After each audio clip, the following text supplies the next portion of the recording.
li ñuy def nii on fait que rendre hommage Souleye lu mu mérité la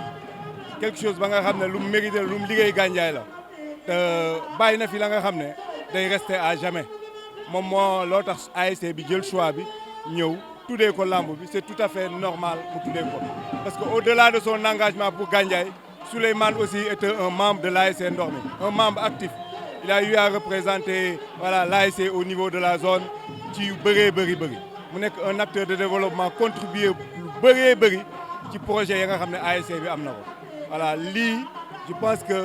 voilà buggeewuñ ko woon nii Souleye buggoon nañ ko peut-être di koy rendre hommage ba muy dund quoi mais comme yàlla nii la ko bëggee mënuñ dulul nangu ko rek di ko ñaanal yàlla fu muy jëm voilà mu leer naññi quoi yàlla xaye ko ci àjjana yi te am nañ ci yaakaar parce que Souleye ba mu disparaître ba tey voilà munoo chaque jour wala chaque semaine te gisoo nit ñi di def ay témoignages ci boom franchement am na ay kilifa ya nga xam ne ñoo ko mag fuuf décédé nañ fàtte nañ leen mais Souleymane ba tey mi ngi ci xolu nit ñi jusqu'à présent œuvre am aussi Gandiaye ñu koy gis monde bi aussi tamit ñu ngi koy gis quoi. événement bi nag comme ni ko Ousmane waxee damay doole rek mais presque wax na lépp Jules il était un rassembleur da doon parce que soo seetloo tey depuis ce matin toutes les couches de Gandiaye muy mag ndaw politiciens ñi far ñi farul ñëpp dañoo retrouver wu am benn dénominateur commun muy Souleymane Diouf ce matin wàcceel nañ ko kaamil seen kër ñëpp fa teewoon tey aussi guddi gi ñëpp teew nañ mag ndaw am na mag ñoo xam ne heure bi da doon fekk ñuy nelaw mais grâce à lui tey kenn ñemul tëdd Gandiaye yëpp donc te lii ñu def tey ji une semaine ci ginnaaw waa Coomi ak Xalambaas defoon nañ ko wàcceel ko kaamil te Jules dëkkul Coomi dëkkul Xalambaas kon xam nga ne Jules nitu ñëpp la woon yemutoon Gandiaye kese tout récemment aussi avant mu fiy jógee defoon na fi ay benn activité sur le reboisement yemale ko woon Gandiaye yëpp mais defoon na ko presque Sénégal yëpp ba Saly ba Guinguinéo ba Latmingué partout donc dañ koy ñaanal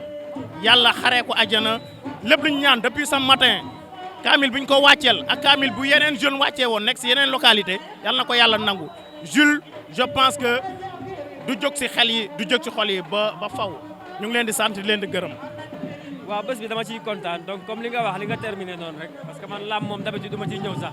mais Souleymane moom lu mu ko jagleel mënuñ ci ñàkk taxaw parce que foo ko gisoon gis nga ñu donc mu doon nit koo xam ne mënuñ ci wax ci moom mënuñ jeexal ci moom donc nit la koo xam ne comme j'ai l'habitude de le dire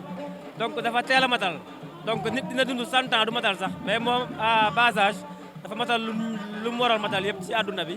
donc ñu koy ñaanal yàlla xare ko àjjana ci gën a kawe donc Serigne Touba di sëriñam teelu ko donc loolu lañ ko mënal liñ ko defal nii rek lañ ko mënal ah donc tey ASC bi defal nañ wàcceel nañ ko kaamil donc rendre ko hommage je pense que c'est un début parce que Souleymane comme ni ko Ousmane waxee mënuñ ko fàtte donc nit gaañu na fi ñu def 2 ans 3 ans fàtte mais moom kenn du ko fàtte quoi parce que dafa bokk ci Gandiaye dafa bokk ci lu éveillé jeunesse su Gandiaye donc lu bëri nit ñee ngi koy am tey donc je pense que combat am la donc loolu aussi ñu ko ci remercier donc chaque jour daal xam naa ne yii daal dañ koy bëgg di pérenniser donc muy jëm kanam yéen aussi on vous remercie parce que vraiment liggéey bi rafet na donc merci c'est gentil. alhamdulilah ñu ngi sant yàlla comme ni nga ko waxee woote na ASC Ndox mi woote na tëgg làmb di ko fàttaliku seen rak seen xarit bu ñuy wax Souleymane Diouf bi nga xam ne taxawaayam si quartier bi waxuma la ak si quartier bi waaye lu jéggi quartier bi si commune de Gandiaye wala région de Kaolack nekkoon na taxawaay boo xam ne nii ku ne ràññeewoon nga ko si moo tax li wuyu sa tey bettuñu ñun personnellement parce que moom moo ñu toll donc méritam la rek moo tax nit ñi ñëw wuyu seenu voilà. mooy li ma wax léegi rek Souleymane Diouf du woon Souleymane Diouf ASC Ndox mi kese Souleymane Diouf romboon na sax commune de Gandiaye moo tax bi ko buur bi yàlla jëlee bon mu doon lu metti nag waaye tamit doon lu dal xel parce que il avait que 34 ans ou 35 ans mais bàyyi na fi loo xam ne nit dund na 90 ans te defu ko ñu koy sante yàlla te duñ ko tay di ko njukkal comme ni ñu koy defee noonu la ko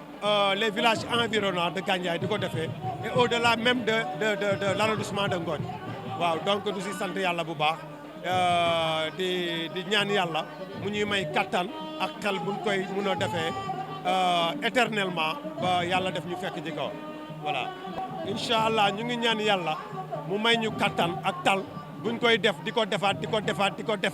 ba doomam màgg ñëw taxaw fii doomam bi am 1 an màgg ñëw taxaw fii di def remise de drapeau loolu la ñuy ñaan yàlla. asalaamaaleykum wa rahmatullah di nuyu ñëpp di sant yàlla ñaari yoon benn bi ci julli gi ñu jógee beneen bi ci mobilisation bi nga xam ne fekk nañ ko fi mu nekk ay jeunes yu bokk gis-gis vraiment def mobilisation bu toll nii loolu sant yàlla la. waaw yaram bu daw ndax Souleymane doom la ci man yaram bu daw parce que mëte na ko yaram bu daw parce que tey mën nañ ne Souleymane deewul bu jëmm ji naam dëddu nañu waaye œuvre am moom moo nekk nii ba léegi parce que booy seetlu tey Gandiaye ñëpp a ngi fi amul xale amul mag amul benn sensibilité politique boo xamante ni nekku fi donc c'est une manière bu montrer que ne Souleymane fédérateur la kontaan nañ trop ci li ñu fekk li ñu gis fi waaw mais lii lu firndeel loolu la parce que boo gisee pratiquement Souleymane am loo xamante ni entamé woon na ko entamé ko ak ay nawlem am fu mu ci toll woon dëddu àdduna ay œuvre am di feeñaat ba nii xam nga ni kon ñu ko wër engagement boobu mu ngi leen animé ba léegi te tey nag la ñu gën a futteeku tey lañ gën a sol seen dàll tey lañ gën a taxaw pour œuvre boobu noonu ñu continuer ko ndaxte mission la boo xamante ni Souleymane moom moo leen ko sas mission la boo xamante ni bëgg nañ tenir le flambeau très haut pour que fële Souleymane tëdd mu talli fa parce que moom dara ñoru ko woon lu mooy Gandiaye dara ñoru ko woon lu mooy fédérer les jeunes de Gandiaye te bés bi tey encore wane na ko mooy fàttaliwaat ne Souleymane sama doom la parce que papaam sama xaritu benn bakkan la man maay représentant famille bi n'est-ce pas am ci mbégte lool parce que Souleymane bi mu dëddoo dañu soog a xam réellement la grandeur de l'homme. waaw Mouhamed man sama wax du ci bëri parce que dama ne bu président waxee bas wax man waruma mën a jël kàddu bi mais puisque vous m'avez tendu le micro il faut que ma wax donc Souleymane c'est mon frère mais dama ne man ñàkkuma parce que bu ma gisee lii dañuy sant yàlla parce que li day wane ni Souleymane li mu fi def parce que liñ naan ay nit jóge nañ fi amuñ lii donc Souleymane du ma ne liggéeyal nañ suñu borom loo xamante ne war na ma tax mu mérito lii donc dañuy dellu sant yàlla di gërëm waa ASC ndox mi di gërëm waa ASC gis nañ seen taxawaay gis nañ ay taxawaay xaritam donc dañuy ñaan daal mémorial bi sax fi li ko président waxee ñu koy def di ko def ba doomam teew taxaw di joxe drapeau sa tamit noonu waaw voilà man daal kontaan naa maay ñaanal ñëpp di gërëm ñëpp di sant ñëpp ñun absent Souleymane bon sentir nañ ko nii mais sentiruñ ko au fond parce que nit ñi taxaw nañ ñu bu baax a baax te ñu ngi gërëm nit ñi sant waa Gandiaye sant ñëpp macha allah. Souleymane dafa nekkoon un jeune boo xam ne il était engagé vraiment combat yi mu mën na yëpp mu mëne ko pour intérêt Gandiaye doon taxaw foo xam ne ñun xëy na mënuñ fa taxaw parce que moom activiste la woon et ñun nekk nañ ñoo xam ne ñun ay acteurs de développement lañ moom mu nekk activiste mooy ki nga xamante ne xëy na moom fi mu mën a taxaw jooy mooy suñ jihadiste daal moom jihad la doon def vraiment di ko defal ñëpp intérêt Gandiaye moo ko jaraloon lu ne et vraiment combat yi mën na yëpp da ko def pour intérêt Gandiaye moo su ko def pour intérêt boppam donc de ce fait kooku suñu wonee ginnaaw ñu ne première édition la ñuy def ñun mënuñu def à Dakar mënuñu ñàkk a ñëw teew fii moom moo tax ba lépp li ñu nekkoon dañ ko bàyyi pour ñëw massifier journée bii ñun ñëpp ñu ñëw teewandoo ko xam ne jeune boo xam ne la woon il était tellement engagé missionnaire la woon mission nag yàlla moo def mu gàtt mission bi gàtt na lool mais yàllaa ko bëggee woon noonu yàllaa ko soobee noonu et dañ koy nangu aussi mais moo tax amul benn jeune booy wax ci Souleymane rek te xamul Souleymane parce que Souleymane li mu fi mën ñun la ko doon mëneel ñun ensemble et yàlla na suuf sedd ci kawam yàlla na ko yàlla yërëm xaare ko àjjana aussi combat bi mu doon mën nag xëy na ñun jeune dinañ engagé wu aussi pour mun a honorer mémoire am vraiment lépp lu mu xam ne tegoon na ci tànkam daal bëgg nañ ci taxaw bëgg nañ ba suba ñu dem ba loo xam ne dañ ko fi tuddee parce que combat yi fi mën a ñun xam nañ ko doon ba dañ dem ba di ko tudde ay rue waaye di ko tudde ay yeneen yoo xam ne institution yoo xam ne xëy na ku fi nekk moo koy defari ñu jëm ko tuddee honoré ko daal loolu daal mooy li nga xam ne daf ma tuuce loolu te moo tax mu ñëw ba fii daal bokk ñëpp première édition bi daal. waaw ñuy sant yàlla rek bu baax booloo moo ñu war parce que foog naa ne kuy defar du yàq te Souleymane foog naa ne ku ko xam ci defar nga ko xamee kon nag bësam dafa doon bës ba nga xamante ne nii foog naa ne tey bu fekkoon ne dara waroon na jóg sax foog naa ne dina ne tekk parce que tamit jëmm ji moo tax waaw luñ naan nag nit ki lu mu liggéey rek lay am je pense que tey bés bi nii ren ak borom parce que moo ko liggéey loolu la daal. mais sant yàlla rek parce que xam nga loo gis continuité la parce que Gandiaye yàgg na foog naa dafa am ñu jiitu di ko liggéey ba mu dugg suñu loxo ñu am waar buñ ci war a liggéey war ko bàyyi fii am ñeneen ñu ko jël war ko liggéey kon nag xam naa ne fa mu tëdd xelam dina dal parce que xam na ne bàyyi na fi aussi ay jàmbaar ay jeunes ya nga xam ne tamit wax dëgg fa neex yàlla dëkk bi jaral na leen ba tax ñu mun nango def ay sacrifice ya nga xamante ne nii wax dëgg fa neex yàlla dina tax dëkk bi sokkaleku nit ñi nangu fi ñëw investir nit ñi nangu fi toog wax dëgg ndax ñoom fa ñu tëdd ñu mun a am tranquillité quoi. waaw man nag amateur lamb la mais particulièrement tey dama ñëw ànd ak waa ndox mi pour mémorial Souleymane Chakourane Jules Diouf di ko ñaanal déjà fa mu tëdd ci yàlla na ko yàlla xare ajana mu doon xale boo xam ne xale bu jàmbaar la bu bugg dëkkam Gandiaye activité bi ñu mujj a def mooy challenge de reboisement bi nga xam ne dañ ko bokkoon def ko mu doon une réussite particulière donc muy xale boo xam ne vraiment xale bu amoon jom la xale bu bëggoon Gandiaye la ñu doon ànd doon liggéey looloo tax ma ne bés bi mënu ma ko ñàkk a teew mënu ma ko ñàkk a fekkee ndax coloré moom dañ ne ginnaaw lay féete te sama diggante aussi ak ñi fi des waa ay seen ndox mi jàmm rek la ñu seq te ñoo xam ne dañoo nekk fii pour que Gandiaye jeunes yi mag ñi ak toutes les couches ànd bokk ndey bokk baay pour que suñu dëkk mën a jëm kanam. waa xam nga nit ku baax bu fi jógee ñu baax ñëppay ànd di ko sargal man gisuma fi politique ci làmb lañ nekk ak ci sargal doomu Gandiaye donc loolu bu ñu ko bokkee dafa am loo xam ne ay nit bu ñu bokkee dëkk dafay am loo xam ne kenn mënu ko xaajoo benn mooy cosaan bi ñu bokk benn mooy couleur bi fi nekk benn mooy li nga xam ne ñun dañ ko fi fekk doon ko suñuy maam doon ko suñuy baay muy ànd booloo ànd di xàccandoo di dóorandoo loolu politique mënu ko dindi politique mënu ci dara ndax balaa ñuy politique ay nit lañu ay nit ñoo xam ne dañoo dëkk Gandiaye cosaanoo fi te ku nekk bugg fi def lu baax donc lu mel nii bettuma bu amee Gandiaye ndax bu ñu wootee ñëpp dinañu wuy si bu heure politique jotee nag ku nekk dem politique waaye lii moom vraiment ça interpelle chaque Gandiaye waa ndax Souleymane sunu Souleymane la woon doomu Gandiaye la woon man nag en tant que premier magistrat de la ville mënu ma ñàkk a teew ci lu mel nii sargal ko ndax c'est un digne fils du pays de Gandiaye boo xam ne dañu ko war a monter en exemple aux générations yi ñëw quoi loolu daal. Souleymane c'était un jeune frère par ailleurs même un parent parce que li ñu lié déjà il y a de ses cousins qui sont des frères paternels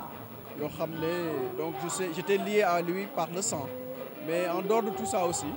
c'était un jeune on n'était pas trop proches mais je l'appréciais de loin parce que quand même ndaw la boo xam ne ndaw lu amaloon askan bi njëriñ la ndaw lu amoon courage de ses opinions et de ses idées plein d'initiatives plein de vie bu amoon njëriñ macha allah yàlla dogal li mu dogal si moom ñu ngi koy di saluer mémoire am di incliné wu di ko ñaanal yàlla suñu borom suuf oyof si kawam te mu jéggal ko te yërëm ko te yéexeñu yàlla aussi taas yu si barkeem parce que jàpp naa ne borom barke la parce que dund bi gàtt na mais il a rempli la mission d'être un homme debout pour sa population, un homme debout pour sa commune. Et il a inspiré pas mal de jeunes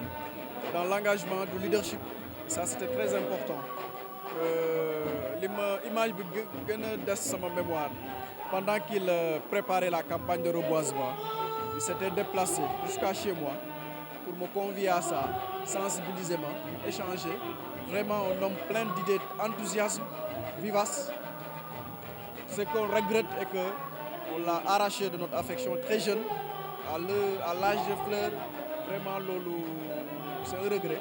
C'est la raison pour laquelle, malgré les contraintes, je tenais à être là, ne serait-ce honoré par ma présence pour saluer sa mémoire. Parce que vraiment, loolu lañ ko desel. Et nous lui disons aussi que nous restons debout pour cette commune-là. Nous restons debout pour continuer son œuvre. Parce que nous sommes ses aînés, certes, mais il nous a inspiré de courage, d'engagement et de mobilisation pour la cause publique. Voilà donc vraiment ce que nous retenons de notre regretté Souleymane et que nous saluons davantage et encore sa mémoire. Merci. Nous rendons grâce à Dieu et nous remercions aussi Souleymane. Au passage, ñu ngi sant ay waajuram di leen ne ils doivent avoir la tête haute parce qu'ils avaient offert à cette collectivité un digne fils. Et Souleymane, ce que vous avez constaté ba wax ko dundam loolu la woon ci li ma xam. C'était un fédérateur, c'était un rassembleur, c'était quelqu'un boo xam ne il voulait pas voir les gens divisés. Plein de vie, il voulait pas voir les gens ennuyés. Très avec beaucoup d'humour bu mu doon am. Pour vraiment boo complexé nekk ci moom sax da lay galvaniser. C'est cette personne-là que vraiment qui a ce mémorial qui lui est dédié. Résultante bi ñu constaté la constante qui est là c'est Souleymane. Sa vie s'est résumée en ça. Gis nga hasard amul. Tey am nañu ñoo xam ne boo leen newoon ñoom la xëy na am na ñu bëri ñu mel ni man xëy na duñ fi ne ak keneen. Mais à cause de Souleymane, les gens ont mis à terre, à bas la terre, s'il y a des détails, c'est des détails d'ego et qu'on doit enlever. Parce que loolu bokkoon na si li nga xamante ne da ko doon xeex parce que c'était un homme d'ouverture d'esprit extraordinaire. Xam ne il pouvait dialoguer avec n'importe qui, plein d'idées, plein de propositions. Nit kooku amutoon frontière ak kenn parce que du xëccoo ak kenn dara ki dul xëccoo nag day synthétiser. Donc looloo waral lii tey et au nom de sa mémoire nous lui devons ça. Nous lui devons ça et nous comptons et nous prions au bon Dieu pour que lii perpétue wu. Continuer dans le bon sens parce que ce qui nous intéresse tous c'est ce Gandiaye-là. Amul leneen lu dul Gandiaye. Fu ne dem na fa. Turam dem na fu ne. Yóbbu na Gandiaye fu ne. C'est un ambassadeur à vie. Et cela ne peut pas s'enlever sur les annales. Histoire day des. C'est l'homme qui construit sa propre histoire. Il vit sa géographie. Il n'a pas choisi d'être à Gandiaye, mais il a bâti son histoire personnelle. Boo xam ne c'est un réservoir c'est un patrimoine. Et machallah ñu ngi ñaan yàlla suñu borom leer bi mu fi bàyyi yàlla teg ci loxo barkel ko màggal ko ba mu continue ba dem ba majeur ba reconnaître ba nettali ko li baayam def malgré son jeune âge qu'il est parti, qu'il sache qu'il avait un père extraordinaire, un citoyen plein de sens. Et voilà, c'est avec beaucoup d'amertume et de passion qu'on parle à cet homme-là parce que nous l'avons connu, nous l'avons côtoyé, nous l'avons aimé, nous l'avons vraiment considéré comme un jeune frère très bien éduqué, correct, respectueux. Franchement, mënuma continuer waat parce que c'est le cœur qui parle. Loolu laa xam si moom en toute honnêteté quiconque me connaît c'est que du ma wax lu ma gëmul lu ma wax lu ma xamul si nit wax leneen moo ma gënal loolu mais macha allah yal na bu ko cat jiitu fa mu ne yal na foofu gën sa vie mu continuer ko foofu barke bi wàcc si njaboot bi et puis que à cause de sa mémoire Gandiaye décollé parce que Gandiaye potentiel de li mu bëggoon mooy c'est ça qui est la Gandiaye loolu la bëgg Gandiaye jëm si kanam yéen itam yal na yàlla barkeel sa télé bi yàlla def leen ay mag def leen sutura merci beaucoup.